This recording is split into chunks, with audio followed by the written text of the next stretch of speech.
Hey, everybody, welcome back to the Modern Customer Podcast. I'm your host, Blake Morgan. Today we have a very special guest. We're joined by Hilton Grand Vacations Chief Customer Officer and Executive Vice President, Derek De Salvia.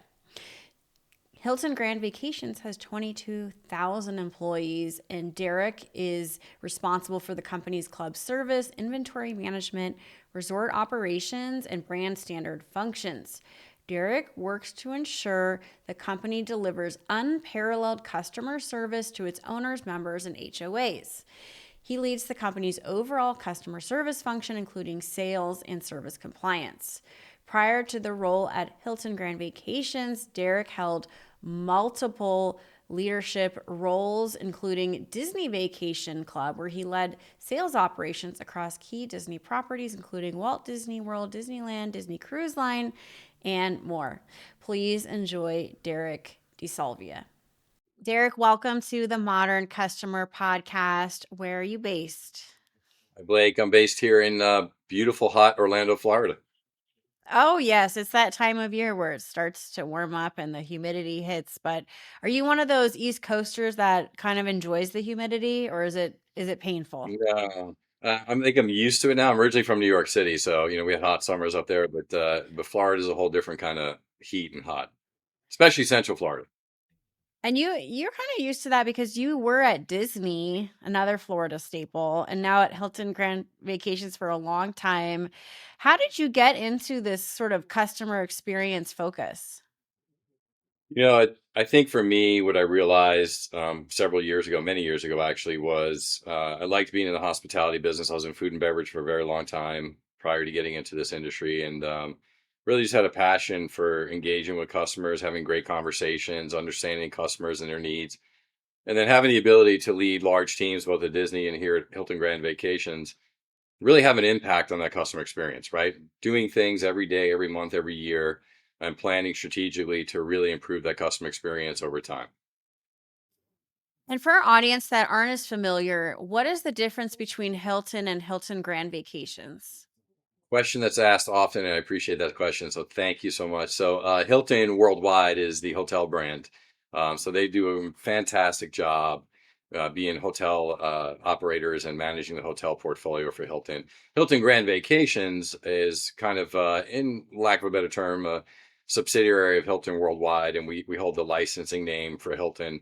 But we are vacation ownership. So for us, it's just taking those Hilton Honors members, have that deep affinity and loyalty, that Hilton brand, 100 plus years of hospitality, and allowing us to see those guests and give them another level of experience in their leisure travel. So I love having the opportunity, Derek, to talk to chief customer officers and hear about their day. Every chief customer officer is different. Do you have a routine for most of your days? Like what metrics you're looking at? What's the first thing you do when you come in? Let's actually just start with those two questions, not to overwhelm you with the scope of this question. Firstly, what is the first thing you do when you come into the office?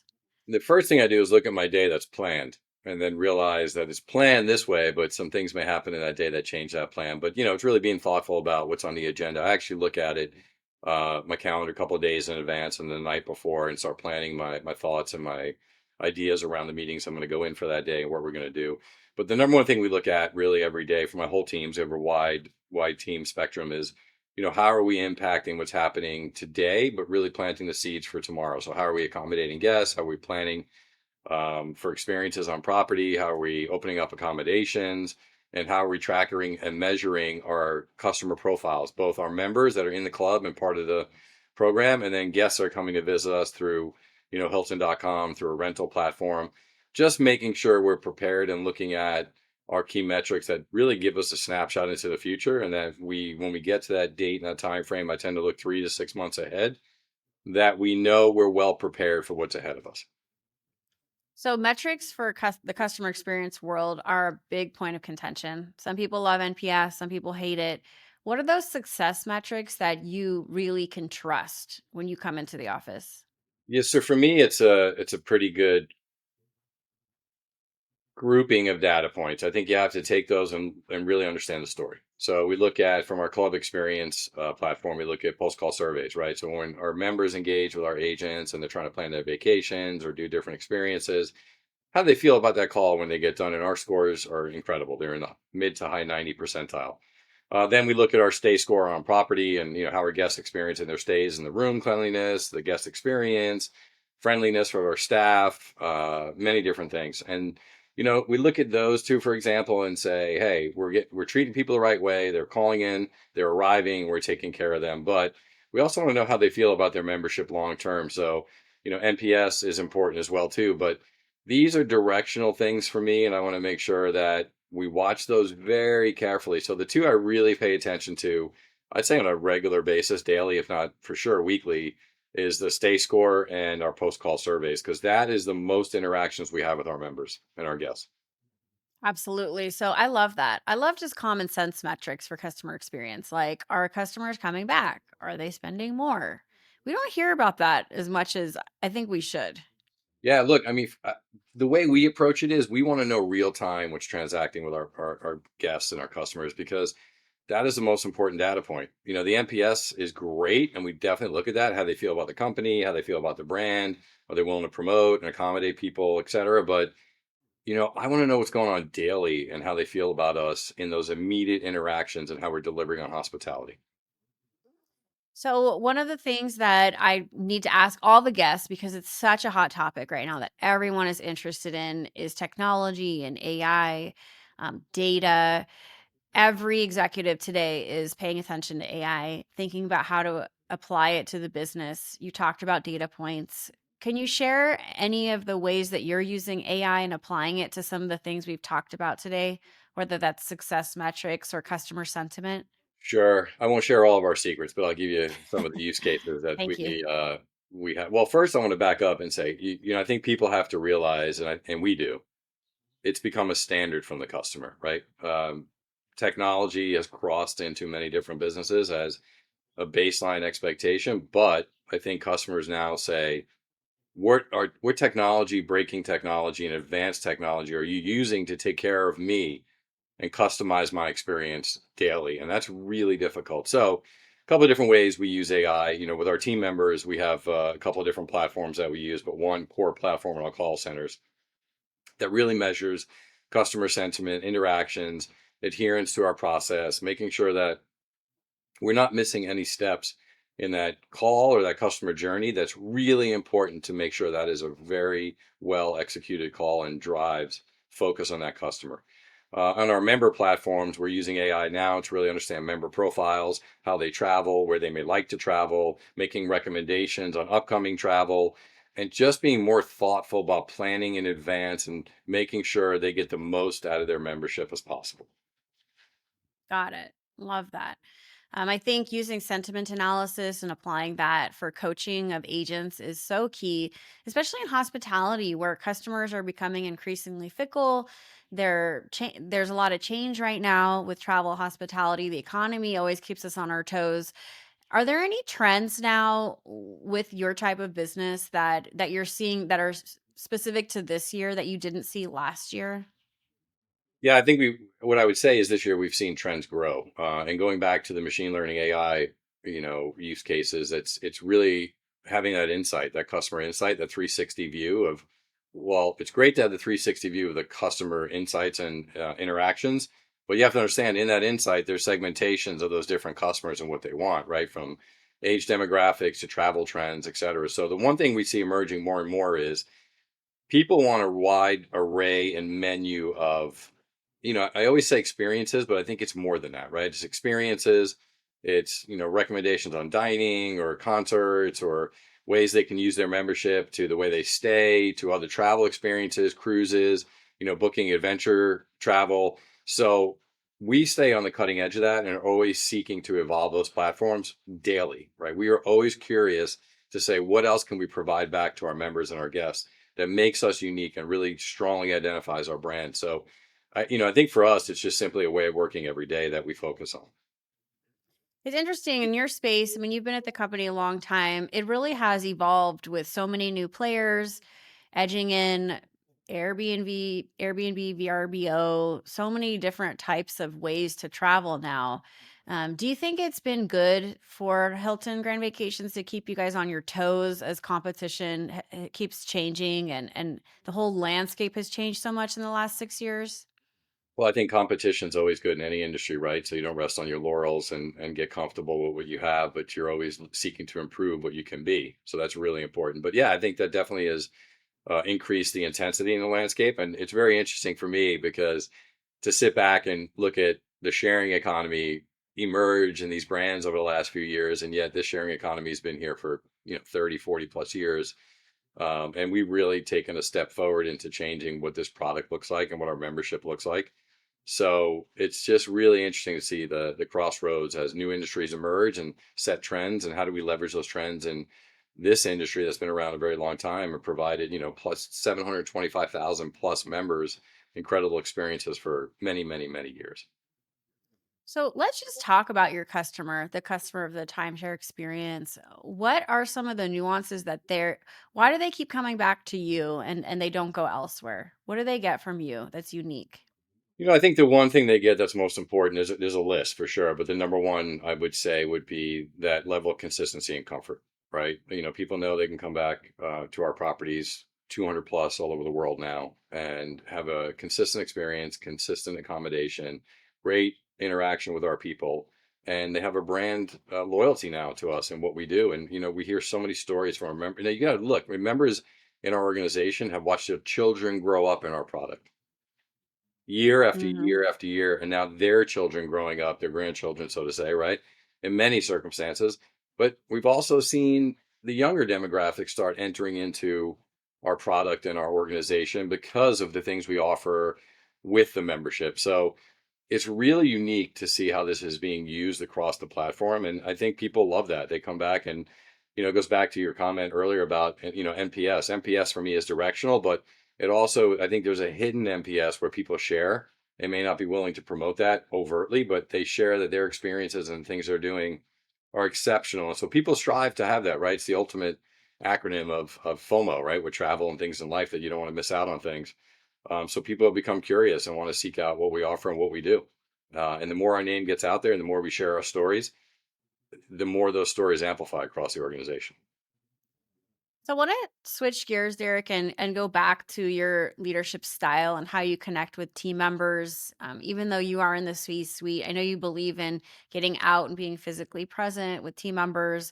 Can you talk about your approach to this and how it's helped you? Yeah, I mean, being a little bit older now, when I was younger, I took this approach too, and I wasn't certain or confident if it was the right approach. I just didn't know, right? I was a younger leader, but I'm pretty confident today in the way I lead that it's got me a lot of great favoritism and favorable perceptions from the team members because I just try to be relatable and approachable. A lot of the most important feedback every day comes from our team members out in the field. So I never Mhm. want to go home worried that a team member has a great idea or maybe a concern and doesn't want to raise it because they're not connected to the leadership team. That's the most inherent value I hold when I talk about team members and connecting with team members. So I try to be, open and approachable to everybody out there. They can email me, call me, or see me in market. They pull me aside. I'll talk to them because, I just want them to know we're listening, and I don't want it to be perceived that we're sitting in, this office at corporate and not connected to what's going on in the field. And I take that approach with the members as well too. I think it's important. I look at our team members and our members equally. I think they share very similar characteristics where they're really dedicated to the brand, loyal, want to see us improve, get better every day, have a great experience at work, a great experience on vacation. So there's a lot of similarities in their behaviors, and I try to be really conscious of that every day and just talk to everybody. And our teams are ran. I always boast and brag a little bit that I feel like my teams are the benchmark in the company of teamwork and camaraderie and collaboration, and they all get along really well, right? They talk to each other really personally and show a level of camaraderie and friendship that's balanced exceptionally well, professionalism and deliverables. So, having that Mhm. kind of mix is really important. And I think, you want people to always come to work and be at their best because their best is going to be the reflection of what our people experience when they come to our product. This episode is sponsored by Scale. Does your e-commerce platform suck? Painfully slow updates, a patchwork of sluggish systems, and TCO that makes you sweat, that's enough to give anyone a migraine. Time for an upgrade. Scale is the only e commerce platform built to cure enterprise pain. Replatform in under 7 months. Launch in new markets in minutes and execute even your most ambitious promotions fast. No more bottlenecks, no more headaches, just a platform that really works. You know your platform stinks, so visit Scale today. That's SCAYLE. Yes, the Y is silent because you never have to ask why Scale isn't performing. What is something that people will say to you that you're surprised to hear, like from your front line? Is there like a moment or a story you could share with us about something that was counterintuitive or surprising you learned? Yeah, about me particularly, or about just the business in general? Just like something you learned from one of your front line that ended up really helping your approach, and or you made a big change because of something you learned from the front line. Yeah, the most it's an interesting question because I don't think it's not something that I hear infrequently or like that pops up as a surprise. It's more like a regular feedback, and it just to this day is still amazing. And it's the stories and the connections they have with our members, right? Our frontline team members are literally dozens and dozens and dozens of stories every day, every month out there of how they know members. They've, been there 10, 12, 13 years at the resort, and they know about this member and their family and how they travel, and they bring them gifts, or they get to know them on a first name basis, and they build, these kind of personal relationships on property. And again, I think that goes back to what I said earlier about members feeling that level of comfort and consistency because it's their home away from home. So it never surprises me that there's so many stories out there. I love that. It's hard to imagine a day in the life of Derek as CXO. What do you think makes a successful CXO, whether you're a chief customer officer, chief experience officer? Like, what are the qualities that CXO needs to have? First thing I'll say is passion, right? You have to have a passion for the role and the job and the customer, because a lot of the great things we talked about, Blake, is all out there in the market, but there's a lot of challenges that come up every day, right? There's emails, there's complaints, there's usage challenges, there's life circumstances that sometimes you have to jump into and help a member navigate, or try to gracefully, help them in a way that is better for them and the company. So those sometimes can be challenging, right? And given the scale we are now today and how many members we have and our footprint, those have grown. And so you really have to have a passion and a fortitude for this role to really make sure you want to deliver on excellence. The second thing I would say is you have to have a commercial mindset. There's so many opportunities out there every day to grow, from technology to on property experiences to providing, different activities on the property, whatever it may be. You have to constantly be in that commercial mindset and not, become daily monotony, right? You've got to break that and understand that, hey, if you showed up to work today, what are you planning tomorrow that's going to be better than what you did today? And that's tough and it's challenging. But if you're in the right role, you got the right customer base, you got the right resources, you have the right vision, you should be able to execute on that fairly well. When you say commercial mindset, Derek, to me, it means probably something different than what you intended, but like remember how to make the business money, move the needle forward.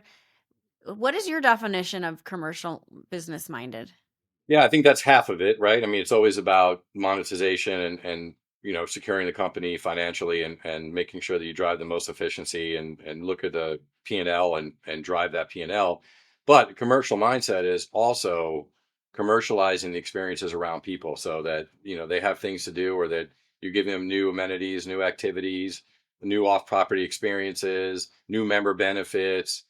And what I have found is people are willing to pay and indulge in those things if it makes sense to them and it's what they want to do.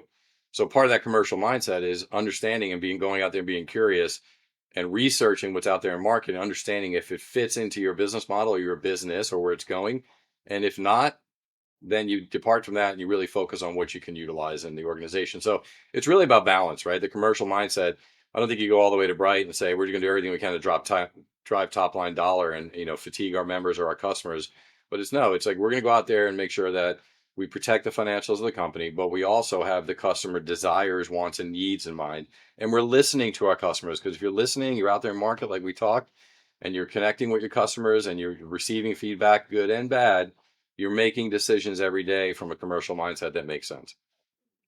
And are you mystery shopping, Derek, your own experiences? You go and stay at the properties and stay under a different name?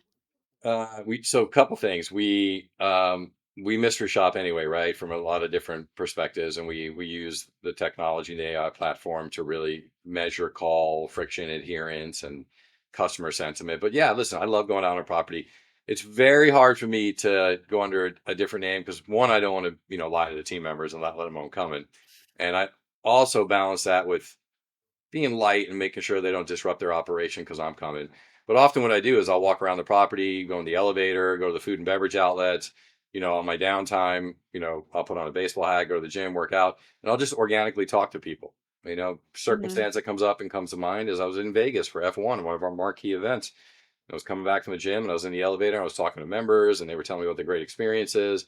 And they asked me if I was a member. And I said, well, yeah, but more than that, I work for the company. And I finally told them who I was. But that was after a 15, 20-minute conversation in the lobby. And they were telling me how great their experiences were and how much this means to them and their family. So I find those moments to me are way more important than, officially sitting down and hosting a coffee talk or something with the members, because I want it to be unfiltered. Like they don't know who I am and I don't know them. And we just ran into each other, had a conversation. And then you get to go to the F1 event, which is kinda cool. Yeah, it is pretty fun. It is pretty fun. Yeah, that's pretty cool. Looking forward, let's think about hospitality, what's changing. What do you see as some of the key biggest changes coming your industry's way? Yeah, I think, it's the industry is changing because of the customer demographic, meaning, when you have those generational segmentations in the customer base, our brands in this industry were built off of the baby boomer generation. And now the generation's coming in behind, it goes back, in my mind, it goes back to technology and utilization. Technology and utilization has so far accelerated the generations, even behind me. Like I'm a Gen Xer, and behind me is, Me, Gen yeah, Y. millennials, right? So they're or Gen Z or whatever, their adoption of technology and utilization. And when I say utilization, I mean also time utilization and technology is so different. It's shaping their desires and what they want out of this industry. So we have to think about the traditional model always being the base of what we built this industry on. But what does the new product become in the future for more flexibility, more value, more experiences, more personalization, really understanding, identifying each customer uniquely and making sure what we provide speaks to them. Mhm. Absolutely. I love it. Yeah, I think it's interesting to think about the baby boomers versus Gen X versus Gen Y versus Gen Z, which is behind me, and I don't even understand them at all. So it's just funny the different demographics and how we're just all so different based on trends and how we're raised with technology and everything. You have such a great perch where you're at, such a great company, great brand, such a cool position you're in. What do you love most about your job? It's something new every day. And I've been in this business pretty long time now, and what I find is it's you always learn something new, right? And if you're going out there and in the market, listening, talking to people, understanding what's going on, and you're really solving for riddles sometimes. I mean, that sounds silly, right? But it really is what it is. Like I love being presented with a problem that seems complex and deconstructing it, re-engineering it to figure out a solution. And look, sometimes that solution is not always going to work, but at least you went through the exercise, the discipline, and the effort to practice it enough to be pretty successful if you do it right. Absolutely. I love that. So you love a good challenge and you love the process. Yes, I'm not promoting for anyone that hears this to create more challenges for me, but there's plenty out there. So, but yeah, look, I think you want to be sharp, and you want to. I said it earlier, right? You always want to be your best. I come here every day to be my best and deliver my best to my people and our customers. And so I hope I never lose that passion because I just love the feeling. That is such a great soundbite. I love that too. Let's get some rapid fire questions in and let's get to know you a little bit better. You need to Sure. respond quickly to my quick questions. Are you game for rapid fire? But I feel You like you're going to ask me a couple that are I No, these are I very got to be easy. smart about, but it's But more you don't about have to favoritism. actually be you don't Yeah, have go to be ahead. quick. And you're born in New York City, so the pace at which you speak is naturally faster than other people because I live there, so I know. All right, Yeah, that's first fine. question.